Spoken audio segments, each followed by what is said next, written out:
دنیا کے اندر انسانوں کو جو پیدا کیے ہیں، انسانوں کو پیدا کرنے کا مقصد کیا ہے؟ ہم نے بارہا اس آیت کریمہ کو سنا ہے، بلکہ مجھے تو یہ امید ہے کہ سب لوگوں کو شاید یہ آیت حفظ یاد ہو گئی ہوگی، وَمَا خَلَقْتُ الْجِنَّ وَالْإِنسَ إِلَّا لِيَعْبُدُونَ، میں نے انسانوں کو اور جنات کو جو پیدا کیا ہے صرف اور صرف اپنی عبادت کے لیے پیدا کیا ہے۔ اللہ تعالیٰ کا انسانوں کو جنات کو پیدا کرنے کا مقصد إِلَّا لِيَعْبُدُونَ اے لِيَعْرِفُونَ، صرف اللہ کی عبادت ہے، اللہ کی عبادت کے علاوہ کوئی اور مقصد نہیں۔ اب اس آیت کریمہ کو ہم سمجھیں، جب اللہ تعالیٰ کے پیدا کرنے کا مقصد صرف اور صرف عبادت ہے، اللہ نے انسانوں کو پیدا ہی کیا عبادت کے لیے، عبادت کے علاوہ کوئی اور مقصد نہیں، تو آج کی جو نیو جنریشن ہے وہ عام طور پر یہ سوال اٹھاتی ہے کہ جب اللہ تعالیٰ نے انسانوں کو جو پیدا کیا ہے، انسانوں کو پیدا کرنے کا مقصد جب عبادت ہے، تو عبادت تو فرشتے بھی کیا کر رہے تھے، اعلیٰ پیمانے پر کیا کر رہے تھے، انسانوں کو پیدا کرنے کا مقصد کیا ہے؟ جب انسانوں کو پیدا کرنے کا مقصد عبادت ہے تو عبادت تو پہلے سے ہو رہی تھی، فرشتے تو اللہ کی عبادت کر رہے تھے، ان کے پیدا ہونے کا مقصد ہی عبادت ہے۔ بعض فرشتے تو صرف قیام میں کھڑے ہوئے ہیں، بعض فرشتے تو رکوع میں ہیں، بعض فرشتے تو سجدے میں، بعض فرشتے تو اللہ کی تسبیح اور تقدیس میں لگے ہوئے ہیں، تو پھر تمہارا انسانوں کو پیدا کرنے کا کیا مقصد ہے؟ وَإِذْ قَالَ رَبُّكَ لِلْمَلَائِكَةِ إِنِّي جَاعِلٌ فِي الْأَرْضِ خَلِيفَةً، جب اللہ تعالیٰ نے فرشتوں سے کہا وَإِذْ قَالَ رَبُّكَ لِلْمَلَائِكَةِ إِنِّي جَاعِلٌ فِي الْأَرْضِ خَلِيفَةً، میں دنیا کے اندر اپنا ایک خلیفہ اور اپنا ایک نائب بنا رہا ہوں۔ تو اس وقت میں فرشتوں نے کیا کہا تھا؟ أَتَجْعَلُ فِيهَا مَن يُفْسِدُ فِيهَا وَيَسْفِكُ الدِّمَاءَ، اے اللہ کیا آپ دنیا کے اندر ایسے انسانوں کو پیدا کریں گے؟ أَتَجْعَلُ فِيهَا مَن يُفْسِدُ فِيهَا، جو دنیا کے اندر فساد پھیلائیں گے، فساد مچانے والے ہیں، وَيَسْفِكُ الدِّمَاءَ، خون ریزی کرنے والے ہیں، آپ ایسے لوگوں کو پیدا کریں۔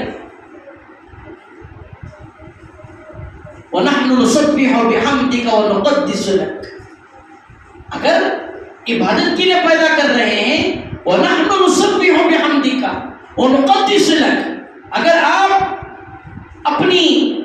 تعریف کے لیے، اپنی تسبیح کے لیے، اپنی تقدیس کے لیے اگر انسانوں کو پیدا کر رہے ہیں، وَنَحْنُ نُسَبِّحُ بِحَمْدِكَ، ہم آپ کی تعریف کریں گے، ہم آپ کی تسبیح بیان کریں گے، ہم صبح شام آپ کی عبادت میں لگے ہوئے رہیں گے۔ تو پھر جب اللہ کی عبادت ہو رہی تھی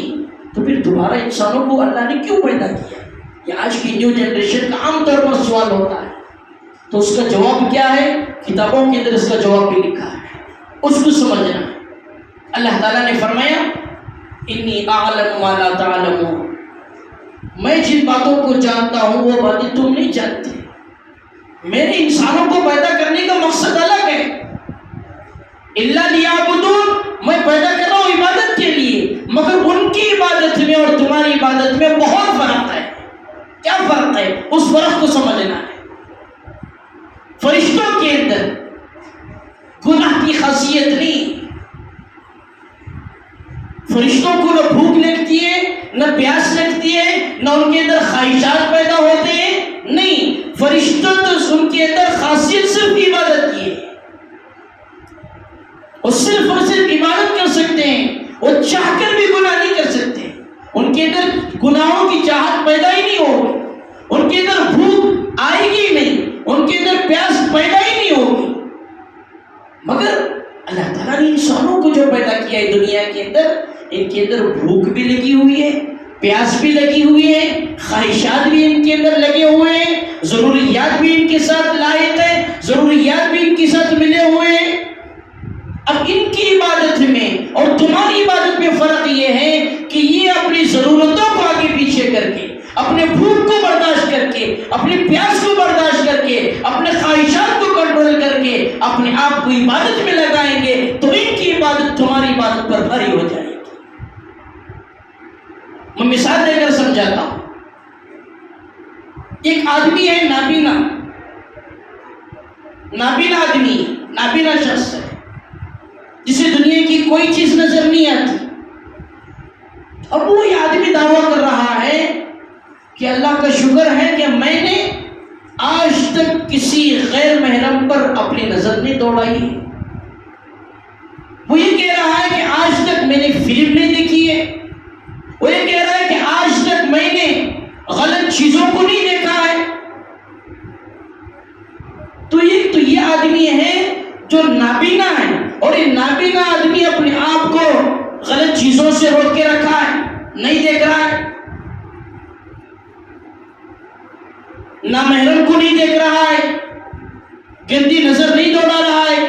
اس گناہ سے اپنے آپ کو بچایا ہوا ہے۔ ایک تو یہ آدمی ہے، اور دوسرا شخص ہے بینا شخص، جس کو نظر آتا ہے، جس پوری دنیا دیکھ سکتا ہے، دنیا کے مناظر کو دیکھ سکتا ہے، ایک تو ایسا شخص ہے۔ اب یہ شخص اپنے آپ کو گناہوں سے بچا رہا ہے، غلط چیزوں کو نہیں دیکھ رہا ہے، غلط نگاہ نہیں اٹھا رہا ہے، بے حیائی کو نہیں دیکھ رہا ہے،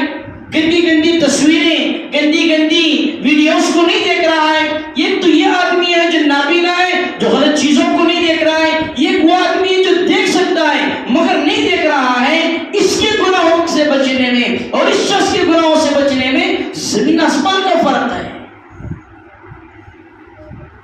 یہ آدمی نابینا آدمی اگر اپنے آپ کو بے حیائی سے، غلط چیزوں کو دیکھنے سے روک رہا ہے، اس میں کوئی کمال نہیں ہے۔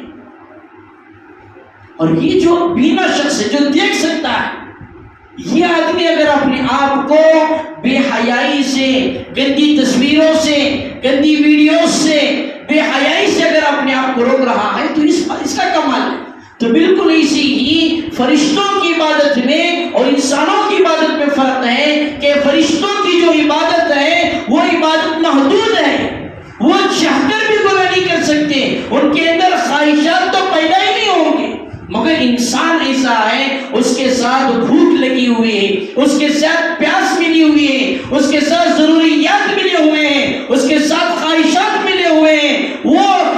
گناہوں کے اڈے میں زندگی گزار رہا ہے۔ وہ اگر باہر نکلے گا بے حیائی کے مناظر اس کے سامنے آئیں گے، وہ اگر باہر نکلے گا رشوت خوری اس کے سامنے آئے گی، وہ بازار جائے گا اس کے سامنے گناہوں کے ماحولات سامنے آئیں گے، مگر اس کے باوجود وہ اپنے آپ کو گناہوں سے بچائے گا، اپنے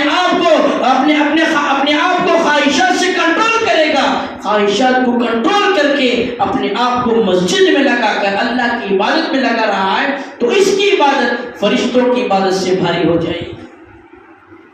تو یہی اللہ فرما رہے